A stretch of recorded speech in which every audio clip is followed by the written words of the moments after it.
welcome to Music and Stuff. I'm Rob Lewis, and today I'm looking at issue 13 of the Quantum Leap comic book by Innovation. Subtitled Time and Space. Some more classic artwork on the cover there by C. Winston Taylor. So, from what I can find out, this was the final issue published. There were some unpublished ones online that I haven't. What's that? I haven't actually been able to get hold of yet. But it does. Remember at the end of issue number 12, there was the leap out or the leap in was into someone that had just flatlined in a hospital. Well, that's kind of ignored now.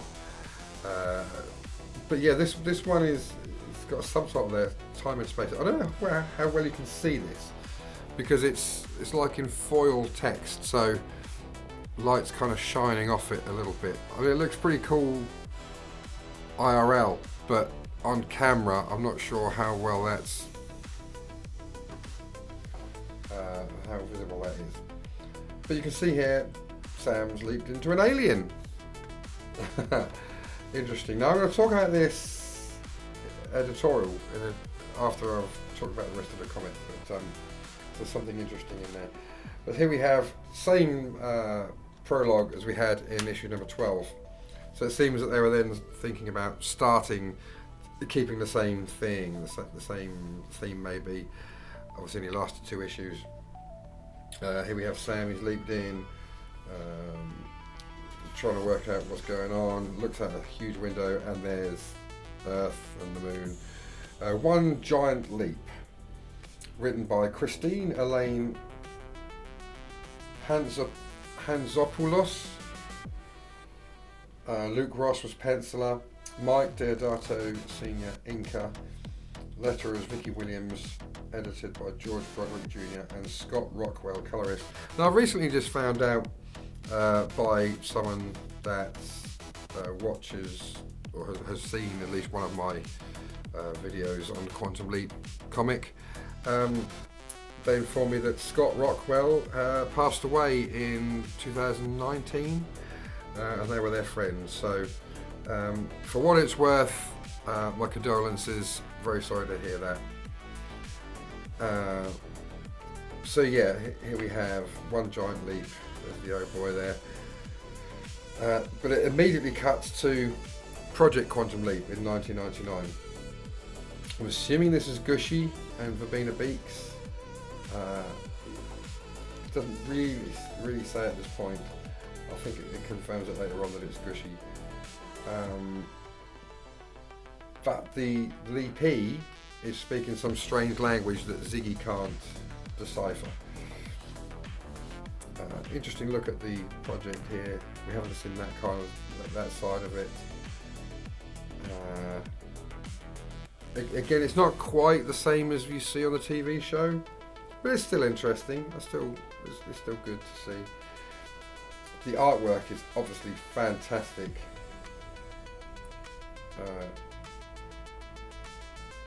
Fantastic artwork here. I'm not going to lie, I found it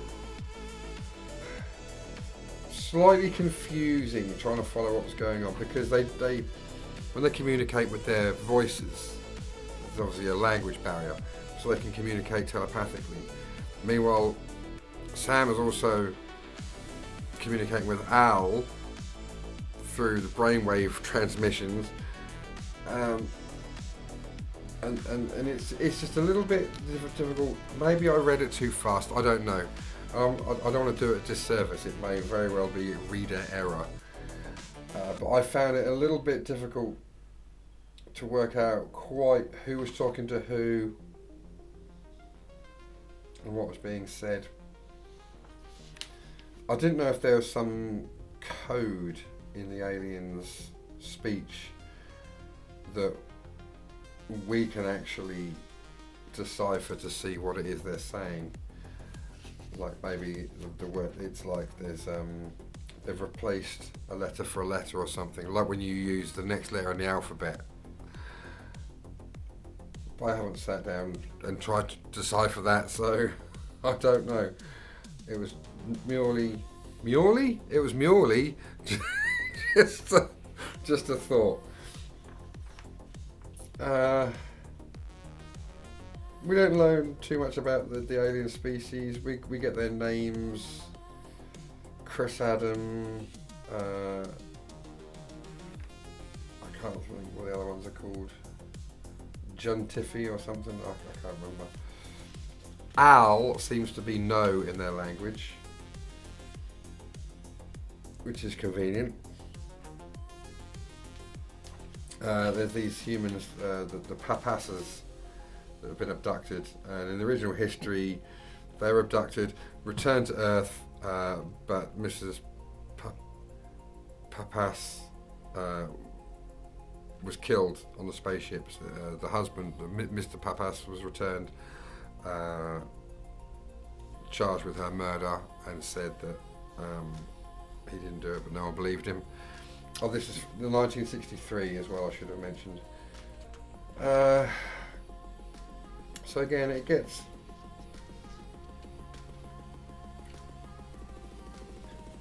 a little bit difficult to decipher, but this is kind of the only time you see anything that's a little bit like what you see in the show. The likenesses of Sam and Al in this issue, possibly the best they've been, with the exception of that one panel. But they're very good likenesses.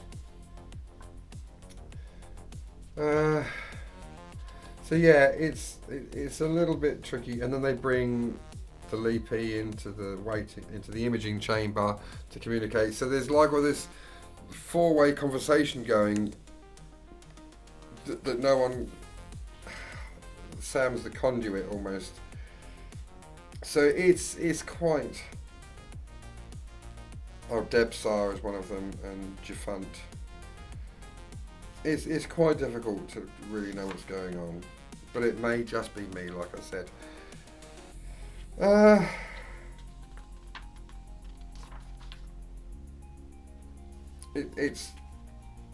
It's an interesting idea, interesting concept. I really respect what they've tried to go for here. I'm not entirely sure they stuck the landing. That's an American expression, isn't it?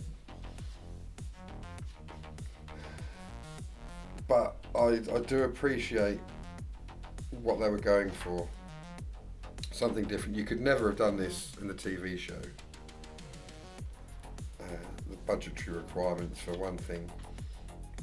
But it's definitely something that's well placed in a comic book.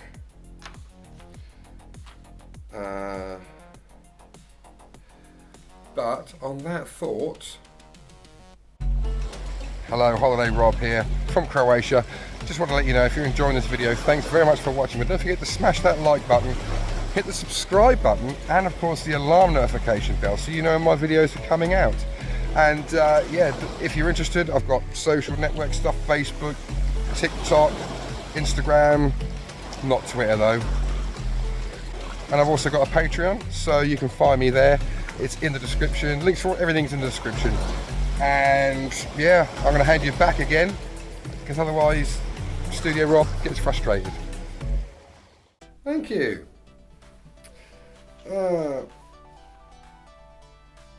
Safety right space nozzle. So yeah, I don't really know what else to say. Obviously Sam saves the day. We don't quite see what happens, how the Papasas get returned to Earth, but they do. Sam leaps out, and there's some inclination that it's God that's leaping him around. And then we have this leap in. Where is your father? Sam's got a dummy, or as they say in America, a pacifier, which he spits out, looks in the mirror. Oh boy, he's a baby. So that's a really interesting idea. Made more poignant by the fact that we never see this. And it was a concept that had often been talked about in Quantum Leap circles, even by Scott Bakula himself in an interview on the Quantum Leap soundtrack. He even said that he would like to have done an episode where he leaped into a baby. So he would have actually had it in comic book medium, but as far as I'm aware, this doesn't exist.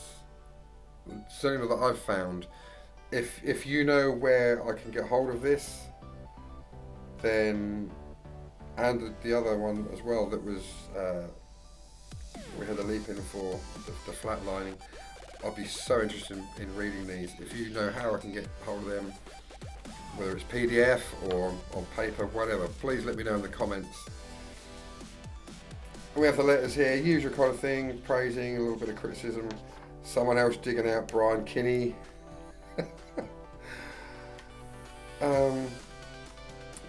This, I'll come to it in a second. This is a thing where I'm not quite sure what happened here, whether Dean Stockwell was a celebrity guest in Jeopardy or not, but that's certainly what it looks like to me.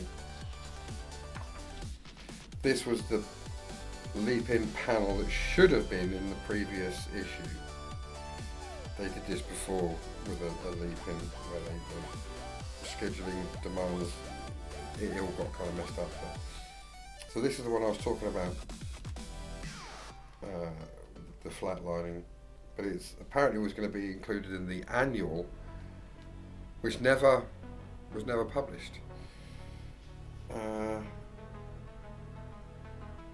So this was just after the news broke that NBC would not be renewing Quantum Leap for a 6th season, effectively cancelling the show. Oh, and on the back there, an advert for Jean-Claude Van Damme, Hard Target. Essentially cancelling the show. Very sad as well that this was the last issue that I'm aware of that was available. And we had these two great leap-ins, the flatlining one and the baby, that were never, two great concepts that were never resolved, unless there is something out there. That's really sad. And I know we've had the revived series, kind of a reboot, it's a sequel, isn't it? I've never watched it. I've still not seen it. I do plan to. Well, I've not seen it, but I'm aware that it's finished and it's unresolved as well. So I'm not as enthusiastic to watch it because I know there's no ending to it. It's kind of sad how Quantum Leap's finished, to be honest. I'm going to return to this editorial here. Letters from people. I was very sad about the ending of the TV series. At least Quantum Leap will continue as a comic. As I write this, it's been 2 days since the murder of Quantum Leap at the hands of a certain Mr. Littlefield, a programming genius. By the time you read this, you and just everyone else who is a fan of Quantum Leap will have received word that those wonderful people at NBC have decided to cancel our show. I sincerely hope you will not follow NBC's lead and cancel your comic book. And it's really sad because it says here, just a sampling of the many letters we've received at Innovation from worried Quantum Leap fans. No, we are not cancelling the Quantum Leap comic. And of course this was the last issue. It's really sad. There was a letter that I'd seen. One thing about this issue that I had mentioned, the cover is thin card. Not had that before. It's all been soft paper. There's a thing somewhere about the production of the comic. Oh yeah, so someone's saying, I hope the comic's going to stick around. We're planning to stick around as long as you find folks keep buying the book. Licensing agreements generally only run for 12 months or issues at a stretch, but we can always renew the license. It's faith like yours in my writing ability that has delayed the annual. I don't want to just slap any old thing together. I want to do my best work. Speaking of work, I better get back to my other editorial duties and let you people get on with your lives. So the baby episode issue would have been called Two Dweebs and a Little Monster. So it explains it there that the licensing is only available for 12 months basically. So we actually had 14 issues in total because we had a reprint of issue number 1. But it's sad that it ended like that. I'd love to get in touch with George Broderick Jr. and chat to him. I don't know if he'd be interested in coming on the show or not, just for a little chat, but I'm going to reach out to him anyway. I found him on Facebook, so I'm going to reach out, see if he's interested. But don't hold your breath on that. I believe he's still fairly active in the comic industry. So that's all of them. So I'm just going to briefly give you what I think are my top 3 issues of the Quantum Leap comic. I think my third favourite would probably be issue number 9. Or maybe a tie, issue number 9 and issue number 11. Issue 9 with the Stonewall incident, or 11 with the LSD. Because they were quite dark stories, I thought. I liked what the comic was doing there, taking some bold steps. So I'll put them in joint third. Is it cheating? Maybe a little. In second place, I think I would put issue number 12, the one where it's basically just Sam and Al just sitting around chirping, because we'd never really seen that in the comic or the show or even the novels. Just Sam and Al just sitting around chatting like just two friends would. So I think I'll put that in. It was called Waiting, wasn't it? I think I'll put that in second place. And I think, bizarrely, my favourite of the whole series would be issue number 6, A Tale of Two Cindy's. I really liked that. It's fun, but it also had some serious moments as well. I like the idea of the twins and stuff. And I think that issue really got what the show was, more than any others. I think that particular issue just really got the whole ethos of the Quantum Leap TV show. So there you go. I've read the entire series and presented them to you here. Let me know what you think in the comments. I'm probably going to have to start watching the show again now, which is hardly a chore. It's just more finding the time to do it, and then reviewing individual episodes and seasons that way. But alas, I've reached the end of my Quantum Leap comic journey. It's been a pleasure. Thanks very much for joining me. Either way, I'll see you in the next show, whatever that might be. Catch you later, Bill and Ted.